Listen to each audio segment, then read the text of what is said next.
Harald Fairhair united Norway with fire and sword. Scorching the rebellious valleys to ash, he sincerely believed that he had destroyed or permanently exiled every single worthy opponent. But his main, most elusive political enemy turned out not to be a heavily armed koning backed by an army of berserkers. It was a 50-year-old widow, a woman who had been completely stripped of her family and her kingdom, a desperate fugitive forced to hide from punitive death squads in the damp, unforgiving thickets of the Scottish Highlands. Her name was Aud the Deep-Minded. Cornered and hunted, this brilliant exile dealt a devastating blow to the ambitions of the Norwegian tyrant, a blow that permanently redrew the geopolitical map of the entire North Atlantic. While Harald was busy reveling in his absolute power over the emptied fjords, Aud initiated her own strategic game, one that left absolutely no room for pity. How did a woman, utterly deprived of all resources, manage to secretly construct a heavy ocean-going fleet deep within the forest and lead her entire clan away right from under the noses of her Scottish pursuers? In order to survive, she would ruthlessly transform her own granddaughters into living geopolitical weapons, casting a wide, unbreakable net of alliances that would protect her far more reliably than any walls of stone. Her incredible journey will lead through the dark underbelly of 9th century Dublin, the absolute largest slave market in Western Europe and a colossal military camp, where the initial fortune of her family was forged purely in blood and iron. And there will remain only one unresolved historical mystery. Why did this imperious matriarch, who openly professed Christianity among hardened, bloodthirsty pagans, ultimately command that she be buried not in consecrated ground, but on a freezing sandy shoreline, where the icy tides of the Atlantic would daily submerge her lonely grave? Harald's sprawling empire, forged entirely upon sheer terror, would inevitably drown in the blood of his own fiercely ambitious sons. Meanwhile, the desperate refugee who had lost absolutely everything, relying purely on cold calculation and a will of iron, would decisively lay the foundation for a wildly independent nation, a nation whose descendants, empowered by this very freedom, would one day hoist their woven sails and successfully reach the distant shores of America. It is the end of the 9th century. Norway is suffocating in the iron grip of Harald Fairhair. The overlord has completely shattered the centuries-old way of life in the north by abolishing the right of odal, the sacred inviolability of ancestral lands. Free bondi, independent farmers whose ancestors had never once bent their backs before kings, woke up overnight as utterly disenfranchised tenants. Those who fiercely refused to pay the crushing new taxes were met by punitive death squads, systematically torching the farmsteads of the defiant. Hundreds of families preferred the icy, deadly uncertainty of the ocean to the suffocating yoke of a king. They loaded their worldly possessions onto broad-beamed knarrs and fled desperately to the west. Settling on the craggy, desolate rocks of the Shetland, Orkney, and Hebridean Islands, these farmers of yesterday quickly mastered the bloody trade of sea raiders. Every single summer, their violent flotillas would cross the North Sea, crashing down upon the coast of Norway in devastating, bloody raids. Harald had shackled his country in the name of internal peace, but in return, he received an endless, grueling guerrilla war right on his very own borders. The monarch desperately needed a military commander capable of burning out this relentless overseas threat. His choice fell upon Ketil Flatnose, an incredibly influential chieftain whose very name struck blinding terror from Hålogaland all the way to the deep south. The ruler handed him a heavy battle fleet and a crystal-clear order: cross the sea, completely cleanse the archipelagos of rebels, and return these lands firmly under the fist of the Norwegian crown. Ketil hoisted his sails, but upon reaching Sudreyar, as the Scandinavians called the Hebrides, he did not see a chaotic, disorganized rabble of pharaoh fugitives. Instead, he saw a flawless natural fortress. The jagged, heavily indented coastline and hundreds of perfectly hidden coves made the islands virtually impregnable to the cumbersome royal squadrons, whereas highly maneuverable drakkars felt like the absolute masters of these turbulent waters. Furthermore, these freezing crags held a total death grip over the lucrative trade routes leading directly to the wealthiest Celtic monasteries. The seasoned strategist quickly weighed his odds. Behind him lay Norway, where his life depended entirely upon the fickle, dangerous mood of a ruthless dictator. Before him lay the untouched riches of foreign shores and an army of thousands of battle-hardened exiled warriors, desperately in need of a strong alpha leader. Ketil makes a monumental decision that would forever strike his name from the lists of Harald's loyal servants. Instead of chopping off the heads of the mutineers, the chieftain summons their leaders to a thing, a grand assembly, and proposes a mutually beneficial alliance. Uniting the scattered, warring flotillas under his sole command, the warlord boldly proclaims, "King of the Isles," and severs all ties with the motherland completely. Upon learning of the betrayal, Harald flies into an absolute blinding rage. The king immediately confiscates all of Ketil's vast estates back home, violently scattering his Norwegian legacy to the winds. The monarch had sincerely hoped he was sending his best attack dog to the west to rip the throats out of a feral pack. In reality, he had fully armed and ferried across the sea an alpha wolf who went on to brilliantly lead that very pack. In trying to strangle separatism, Harald had single-handedly bankrolled the creation of a massive, independent pirate state, completely out of reach of his own bloody swords. However, it is never enough to simply put on a crown. One must hold on to it. Ketil realizes all too well, Harald's punitive fleet could violently descend upon him at any given moment. The newly minted sovereign begins to urgently construct an ironclad protective ring of allies. In the brutal Viking Age, reliable pacts were sealed not with ink on parchment, but with binding marriage vows. His own flesh and blood were abruptly transformed into a cold diplomatic resource. His daughter, Aud, was highly distinguished by a razor-sharp intellect and a fiercely strong character. Naturally, her father did not pause to ask for her consent.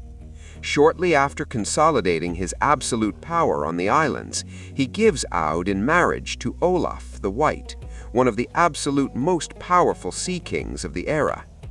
Olaf had very recently swept through the eastern coast of Ireland with fire and sword, proclaiming himself the sole, undisputed ruler of Dublin. This alliance instantly guaranteed Ketil the phenomenal military protection of the finest fleet in the Irish Sea. The back of the King of the Isles was now heavily, securely guarded. The strategy worked flawlessly. Ketil gained absolute power and total security, paying for it with the tragic fate of his very own daughter. Ketil's back might have been securely covered, but this coveted security came with a heavy price, a price that Aud alone had to pay. Far away from her native, comforting fjords, the young woman found herself a desperate hostage in an alien world, where the elevated status of a warlord's wife guaranteed absolutely nothing except brand-new, deadly intrigues. Her path leads directly to Dublin, a gigantic military compound, and the absolute largest slave market in Northern Europe, feeding hungrily on the warm blood of thousands of miserable captives. It is exactly here, deep in the epicenter of perpetual slaughter, that the stunning transformation of a political pawn into a visionary ruler will begin, a fierce ruler who will soon outplay every single Scandinavian king. To be the wife of a phenomenally powerful konung in the 9th century meant forgetting completely about lavish receptions and personal safety. Aud arrived in Dublin fully expecting the highly elevated status of a queen, but abruptly found herself a captive hostage within a gigantic military base. Dyflin, as the Scandinavians called this settlement, had grown out of a simple long fort, a fortified camp situated on the muddy banks of the River Liffey. The air here perpetually stank of burning ash, unwashed bodies, and raw, rotting leather. The city operated flawlessly as the largest slave market in Western Europe, a massive industrial conveyor belt of unyielding death and rapid enrichment. Thousands of captive Celts and Anglo-Saxons were brutally herded into this meat grinder after every single successful raid. If you pause to truly grasp the sheer scale, in one highly successful raiding season, far more people passed through the horrific Dublin slave pens than lived in the entirety of Vestfold at the time, the very place where Harald Fairhair began his bloody ascent to power. Men, women, and children were ruthlessly branded, loaded like disposable cargo onto creaking dracars, and shipped far away to the east, all the way to the exotic slave markets of Byzantium and the Caliphate. It was entirely upon the grotesque slave trade that the absolute first colossal fortunes of the northern warlords were forged in gold and silver. Controlling this brutal grinding machine was Aud's husband, Olaf the White. His authority did not rest upon a system of laws or the genuine support of the common people, but was held together exclusively by the razor-sharp edge of a sword and the relentless, non-stop terrorizing of the local Irish clans. Local medieval chronicles have preserved a truly terrifying, almost mythical image of this conqueror. Legends loudly declare that Olaf wore armor forged of brightly burnished, gleaming steel and carried a massive, blindingly white shield. In open combat, directly under the blazing rays of the sun, this unique shield acted like a literal optical weapon. It completely blinded the Irish warriors, utterly shattered the enemy lines, and made the warlord commander practically invulnerable in the chaotic, vicious melee of hand-to-hand combat. Olaf sincerely believed that as long as his white shield shone brilliantly over the blood-soaked battlefield and his shipholds were overflowing with lucrative slaves, he would remain the absolute eternal overlord of these shores. But power built exclusively upon primal animal fear evaporates the very second the warlord lowers his weapon. In a cruel, dark twist of irony, the massive fortress of Dublin, erected by Olaf for the total subjugation of entire nations, ultimately morphed into a deadly, inescapable trap for his very own wife and child. In this grim epicenter of unyielding cruelty, Aud gives birth to a son, Thorstein, a fiercely red-haired boy in whose young veins flowed the merged, volatile blood of the two absolute most ruthless pirate dynasties of the entire North. It certainly seemed that the birth of a strong male heir would securely cement Aud's precarious position in this violent hierarchy. But the lifespan of a Viking sea king is notoriously, tragically short. During yet another brutal punitive raid, luck finally and decisively turns its back on Olaf. Sharp Irish spears miraculously find the fatal gap in his burnished armor. The gleaming white shield plummets heavily into the bloody mud. The great konung perishes. The sudden, violent death of a ruler triggers a highly predictable, horrific mechanism. In Dublin, a vicious, rabid fight for total power instantly flares up. Her husband's close comrades of yesterday now coldly assess the grieving widow and the infant heir with icy, highly calculating eyes. To them, young Thorstein is not a future commander to be protected, but a wildly dangerous competitor who must be permanently, brutally eliminated long before he ever learns how to grip the handle of a battle axe. Aud clearly, terrifyingly grasps reality. She has neither a loyal retinue of fiercely devoted warriors nor a single fleeting moment left for diplomacy. The absolute capital of the slave trade is absolutely no place for a single mother. She makes her very first independent, highly strategic move on the geopolitical chessboard. Gathering a tiny, tight handful of trusted servants and carefully hiding the very last remnants of her personal silver, the woman grabs her son and desperately flees from Dublin under the cloak of deep night aboard a swift, highly maneuverable vessel. The widow returns right back to where she came from, to the jagged Hebridean Islands, seeking the protective wing of her rapidly aging father, Ketil Flatnose. It truly seems that the worst is finally behind them.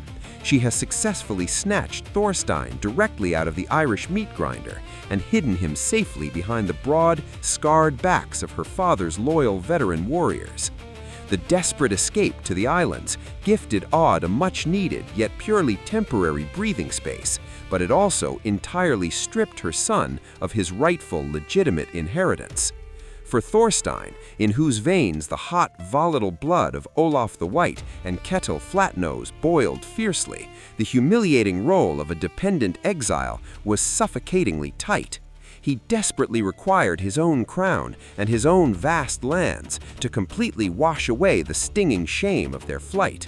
Upon reaching full, battle-ready maturity, the fiery, red-haired warrior gathers a formidable army and eagerly turns his hungry gaze to the east, towards the rich yet incredibly harsh and unforgiving lands of the Scottish Picts.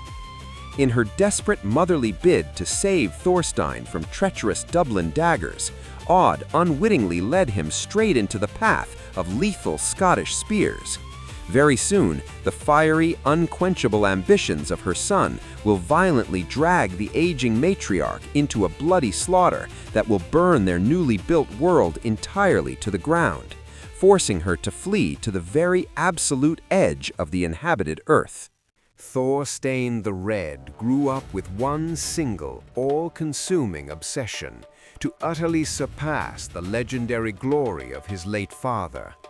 He desperately required his very own crown in order to completely scrub away the deeply humiliating brand of a Dublin fugitive.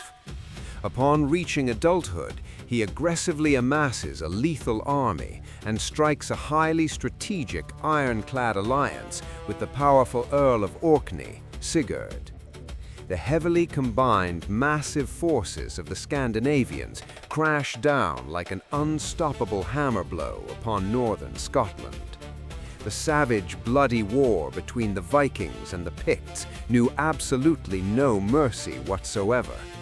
The Norsemen heavily employed the terrifying tactic of strandhugg, lightning-fast, totally devastating coastal raids. Sleek drakkars would silently glide into the river estuaries, and highly seasoned warriors would rapidly disembark onto the shores, ruthlessly slaughtering livestock and burning down entire crop fields long before the enemy's main forces could even attempt to approach. The brutal tactic worked flawlessly. In an astonishingly short period of time, Thorstein fiercely subjugates Caithness, Sutherland, Ross, and Moray. He spectacularly conquers more than half of all Scotland and boldly proclaims himself king. By the stark, unforgiving standards of the 9th century, these sweeping conquests vastly exceeded the sovereign territories of many major European monarchs. The Scottish chieftains fully realized a grim, inescapable truth. Open combat against heavy, shield-wall Scandinavian infantry would repeatedly lead their local militias to total, absolute annihilation. Recognizing that the brutal invader simply could not be dislodged by brute force alone, the Picts cautiously send envoys. They offer Thorstein a formal, highly lucrative peace treaty, officially acknowledging his absolute power over the lands. The two warring parties firmly agree to meet on strictly neutral territory to legally cement the new alliance, imposing a rigid, non-negotiable limitation on their retinues. Exactly 10 mounted warriors from each individual commander. The arrogant young ruler genuinely believed he had firmly secured his sprawling kingdom with the unbreakable seal of diplomacy. But the proposed peace served as absolutely nothing more than a treacherous smokescreen for a deadly, highly coordinated ambush. The desperate Scots resorted to an incredibly primitive yet lethally effective trick. They simply mounted 2 fully armed men on every single horse. The reigning master of half of Scotland, a battle-hardened veteran who had miraculously survived dozens of bloody skirmishes, lost absolutely everything due to a painfully banal, tragic mathematical miscalculation. Approaching the designated meeting spot, Thorstein sharply noticed an unnaturally thick, massive cloud of dust kicked up by the heavy hooves. He instantly unraveled the dark deception. However, the fierce, unyielding pride of a Scandinavian konung dictated its own rigid, unbreakable rules. He did not turn his horse around to flee. Thorstein proudly accepted the vastly unequal fight and fell in violent battle, gripping his heavy battle axe tightly in his hand until his very last, agonizing breath. The abrupt, shocking death of the Red King caused far more than just his own sprawling empire to come crashing down. The dark news of the ruler's demise flew swiftly to Caithness, exactly where his mother was staying. In a single devastating instant, Aud the Deep-Minded was brutally transformed from the revered, untouchable matriarch of a royal family into a completely defenseless, highly valuable target. Scottish punitive hit squads were already relentlessly combing through the surrounding countryside, systematically slaughtering the absolute last remnants of the Scandinavian forces. The deadly trap had slammed entirely, inescapably shut. The grieving widow was left with neither a loyal army nor a single ally. Without swift ships, the chances of ever successfully leaving this deeply hostile shore equated to absolute zero. To desperately save her royal bloodline from total extermination, she rapidly gathers her beloved grandchildren, takes a small, tight handful of trusted servants, and vanishes deeply into the damp, foreboding Scottish thickets. It is precisely here, completely and utterly cut off from the saving grace of the sea, that the desperate fugitive must now secretly construct a massive, heavy, ocean-going fleet. Scottish punitive kill squads relentlessly combed the jagged coastline of Caithness in a tight, sweeping chain. The bitter enemy had tightly blockaded every single harbour and bay, brutally depriving Aud's people of even the slightest, vanishing chance of salvation. King Harald Fairhair in far-off Norway would have surely smirked with dark satisfaction had he learned of the utterly unenviable fate of this highly rebellious clan. The monarch built his own mighty royal flotillas in wide-open, protected shipyards, constantly surrounded by hundreds of master craftsmen and completely shielded under the heavy protection of thousands of sharp blades. The fugitive widow had absolutely neither grand shipyards nor a sprawling army. Hunted and completely cornered in the damp, rotting Scottish thickets, the woman boldly decided to attempt the truly impossible. She issued the impossible command to build a heavy ocean-going vessel entirely in secret, right in the middle of the dense, impenetrable forest. Constructing a sturdy, reliable ship in the 9th century practically demanded an industrial scale of operations. The fugitive did not need a sleek, narrow battle drakkar, which was only capable of rapidly deploying a small assault force. To successfully save her entire clan, her many slaves, and her precious livestock, she desperately required a knarr, a true heavy workhorse of the unforgiving North Atlantic. An incredibly deep-drafted, remarkably broad vessel with towering sides, fully capable of safely taking on board up to 40 people, along with dozens of tons of vital heavy cargo. It was precisely on ships of this exact class that Aud's great-grandson, Thorfinn Karlsefni, a full century later, would transport roaring bulls across the churning ocean in order to establish a permanent colony in America. Be sure to watch this incredibly captivating story in our Vikings, the First Discoverers series. But how on earth do you construct a colossal 15-meter behemoth miles away from the saving sea, while simultaneously hiding in absolute silence from heavily armed patrols? The Scandinavian master shipwrights of that violent, primitive era did not know the use of saws. Every single plank of the outer hull plating they quite literally hewed out with heavy, broad axes, painstakingly splitting centuries-old oak trunks directly along the wood grain using simple wooden wedges. Felling just a single massive tree of a metre in thickness meant 3.5 grueling hours of non-stop, agonizingly repetitive blows. And a single solitary knarr required dozens upon dozens of such massive trunks. The incredibly loud, echoing cracks of the heavy axes had to be deliberately, carefully muffled by the thick canopy of foliage, with every single man working right at the absolute limit of his physical strength. However, raw timber forms only the bare skeleton of a ship. A seaworthy knarr absolutely demanded hundreds upon hundreds of heavy iron rivets. Its overlapping wooden seams constantly needed thorough, meticulous caulking with animal wool that had been heavily boiled in sticky, waterproof pine tar. Its complex rigging lines had to be carefully braided from coarse horsehair and incredibly tough strips of raw walrus hide. And the primary engine of the vessel was a gigantic, monolithic sail woven entirely from sheep's wool, boasting a massive area of nearly 100 square meters.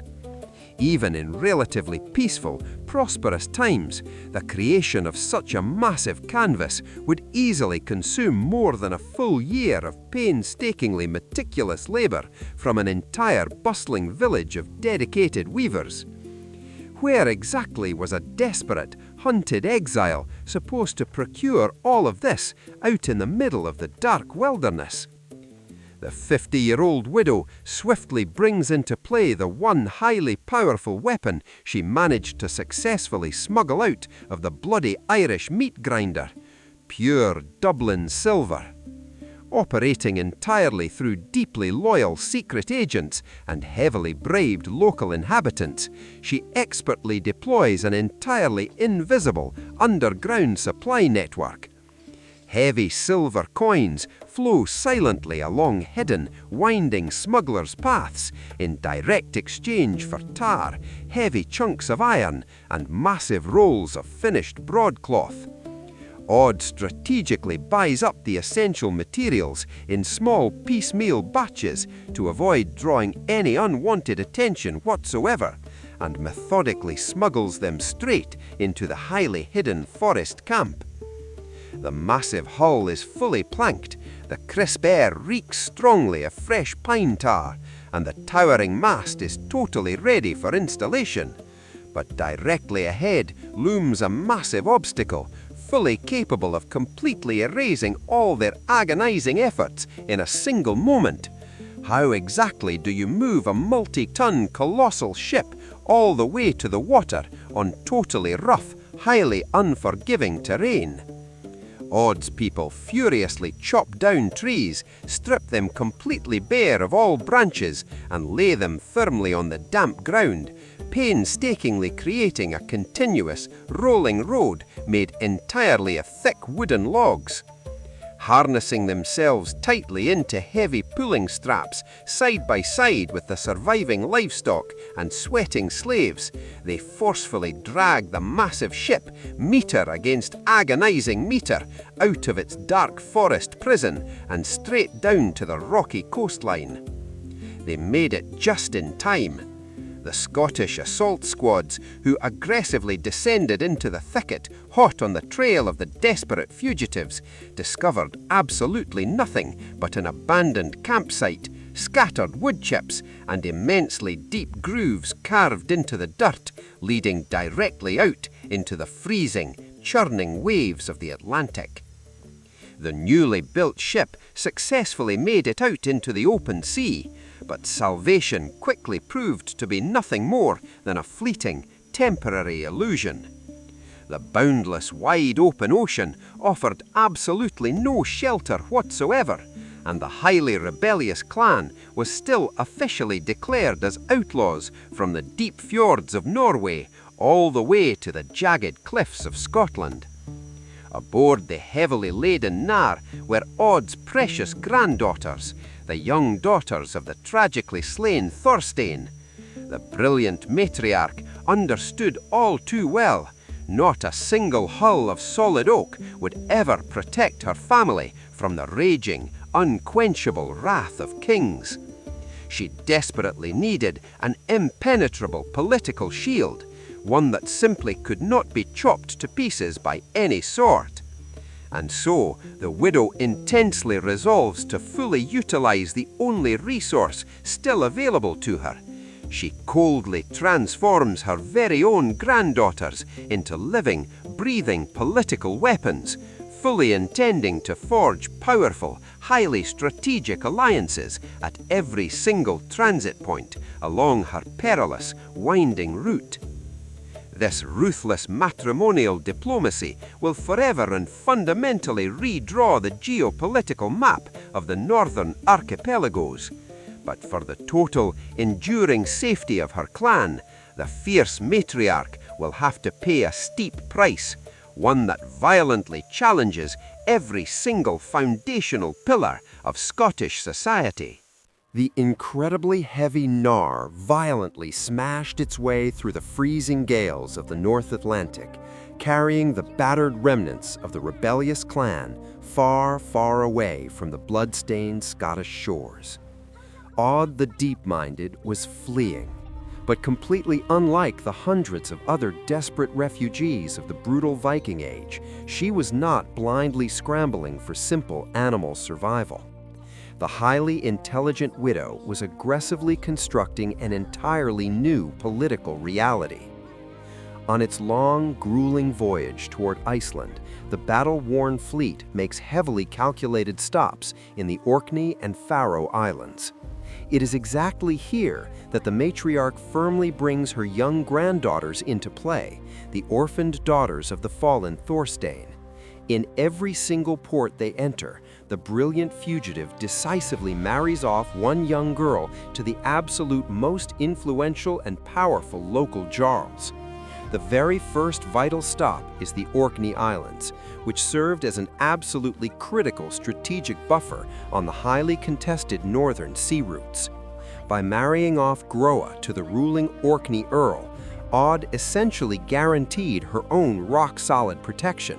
From this moment forward, neither Harald's menacing Norwegian fleet nor the vengeful Scottish ships could possibly pass through completely unnoticed. This brilliant move was then immediately followed by a nearly identical strategic alliance in the distant Faroes. By the exact moment she finally arrived at her ultimate destination, Aud had flawlessly woven an unbreakable, ironclad network of fiercely loyal allies across the entirety of the North Atlantic. King Harald Fairhair sincerely and arrogantly believed that he had permanently annihilated the entire bloodline of Ketil Flatnose by brutally stripping them of all their ancestral lands. In stark reality, the cunning exile had cast a completely invisible but incredibly powerful dynastic net across all the northern archipelagos. Instead of fading into absolute forgotten oblivion, the homeland-deprived widow had gloriously become the revered matriarch and direct progenitor of the ruling kings and earls of Scotland, the Faroes, and Iceland. Having masterfully secured the total safety of her rear guard, the weary fleet finally reaches the rugged, majestic shores of Iceland. Aud immediately steers her ships toward the western part of the island and boldly claims absolute rights over an unimaginably vast territory within Fjord. Endlessly lush pastures, massive sweeping valleys, and sprawling, pristine coastlines all immediately fall under her strict, personal control.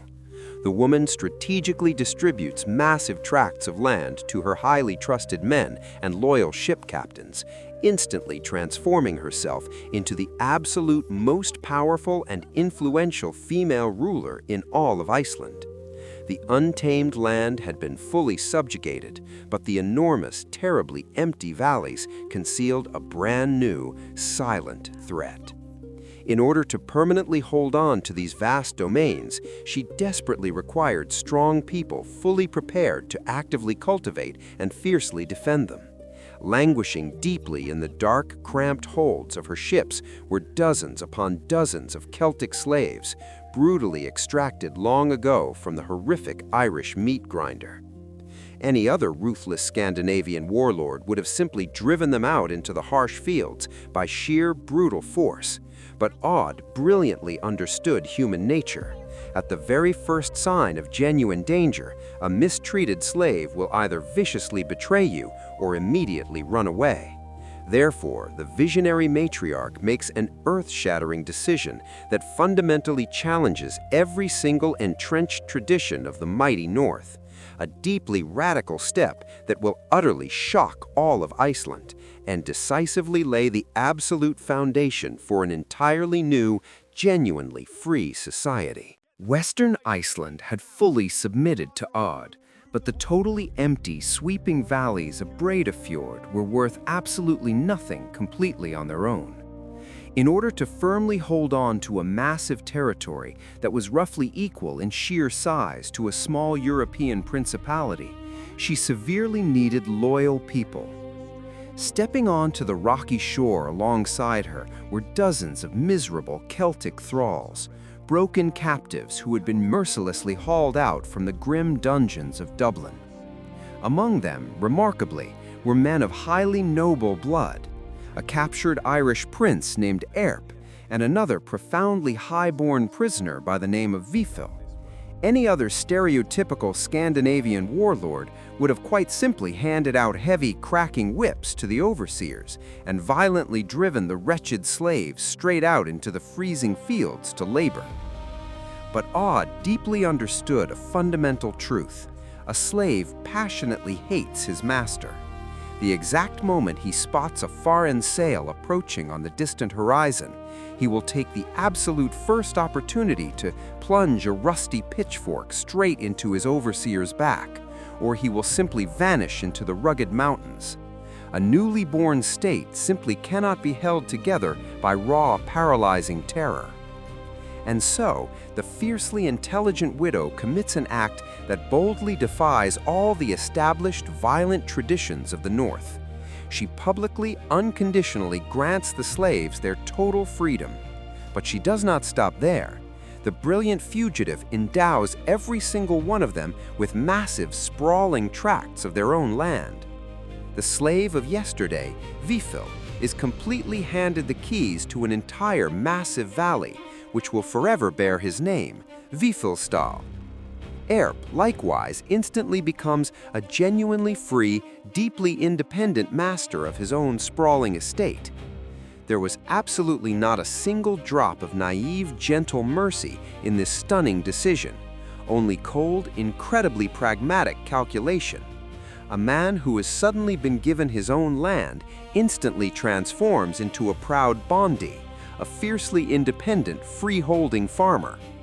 If bloodthirsty enemies ever dare to land upon his shore, This formerly broken slave will fight ferociously to the absolute death, viciously defending not a foreign mistress, but his very own precious pastures. By brilliantly bestowing this freedom, Aud successfully erected an impenetrable living shield of absolutely loyal, die-hard defenders completely surrounding her newly claimed domains. This is exactly how the solid foundation of future Icelandic society was permanently laid, a wildly independent society that would forever refuse to ever bow its knee to any king. But the powerful matriarch fiercely challenged far more than just the rigid social hierarchy.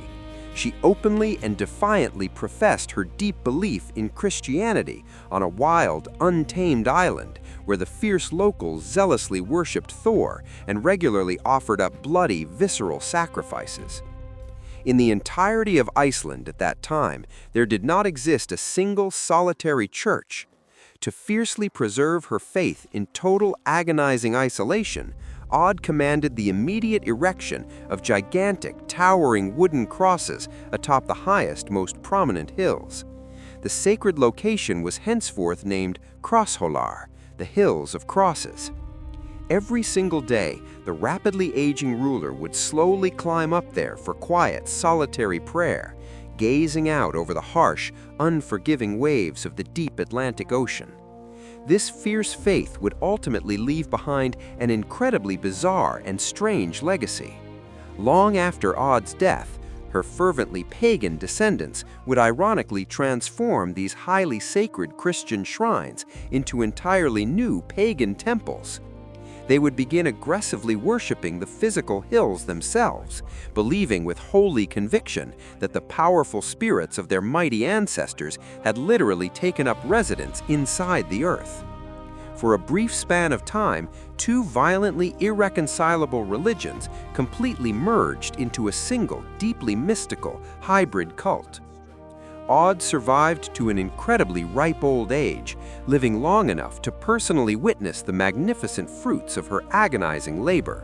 Her grandchildren had successfully become massively powerful rulers, and her former slaves had completely transformed barren wastelands into unbelievably prosperous, thriving estates. The widow had flawlessly won the brutal chess match against Harald Fairhair, having spectacularly built a completely free and independent nation on the very bleeding edge of the known inhabited world.